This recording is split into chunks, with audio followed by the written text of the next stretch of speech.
Immigrants blamed for housing crisis, jobless rate rises, border under pressure. Every week, we hear the big question echoing across Canada. Is immigration out of control? Politicians debate, the media speculates, and frustrations grows. But beneath the noise, behind every statistics and speech, are real people, families who came here seeking safety, opportunity, and belonging, now caught in a system that's changing faster than they can keep up. Hello everyone, and welcome back to my YouTube channel. I'm Naomi, and this is Conversations with Naomi.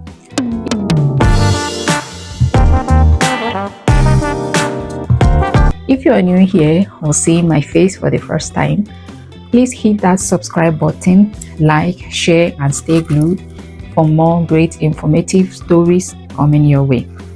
This video is for informational and discussion purposes only.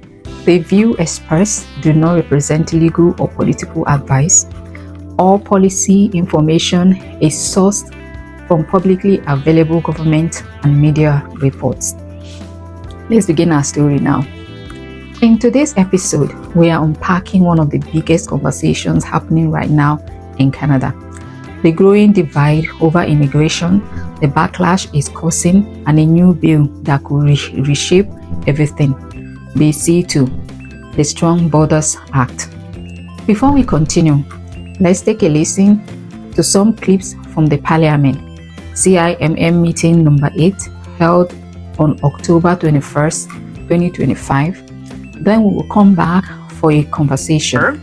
Welcome to meeting number 8 of the House of Commons Standing Committee on Citizenship and Immigration. 25, the committee is commencing its study of Canada's immigration system. I would now like to welcome our witnesses for today's meeting. From the Department of Citizenship and Immigration, we have Dr. Harpreet Kochar. We saw significant increases in asylum claims and rapid growth in international students and temporary workers. Additional demands on housing, healthcare, social services, and challenged public sentiment on immigration. So to restore the balance and trust, we are adjusting our programs and policies. We did set caps for temporary residents and are strengthening eligibility and integrity measures so that this population share returns to a sustainable levels.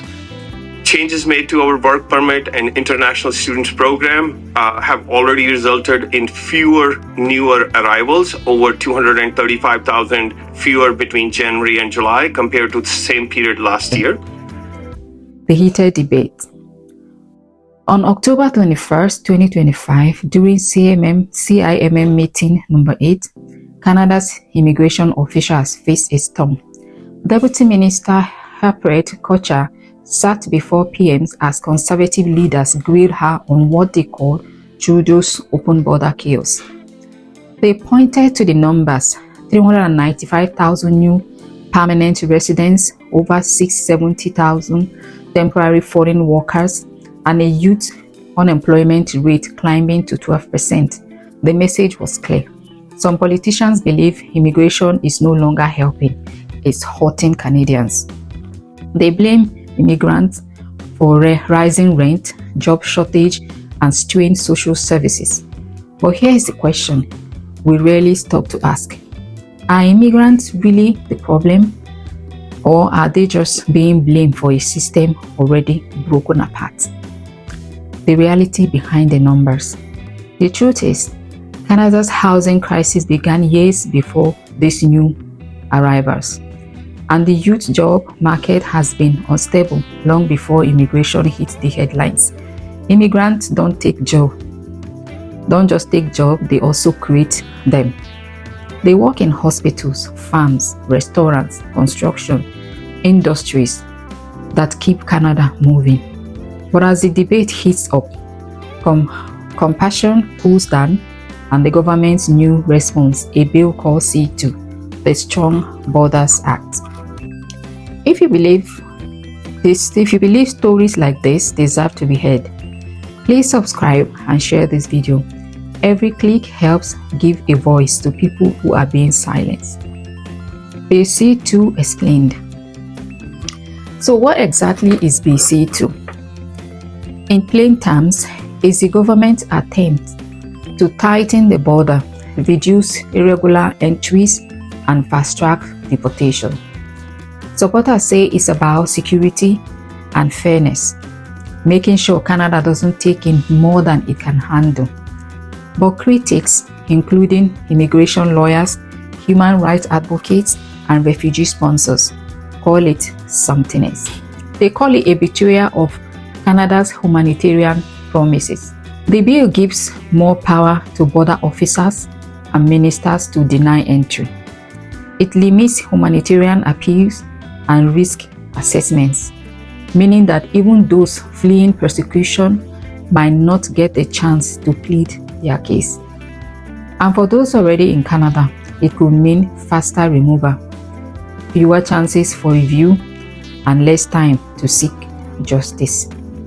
Imagine fleeing war or religious violence, finally feeling safe, and then receiving a letter that says you must leave Canada in 30 days. That's not just policy, that's a life shattered in slow motion. Public opinion versus human cost.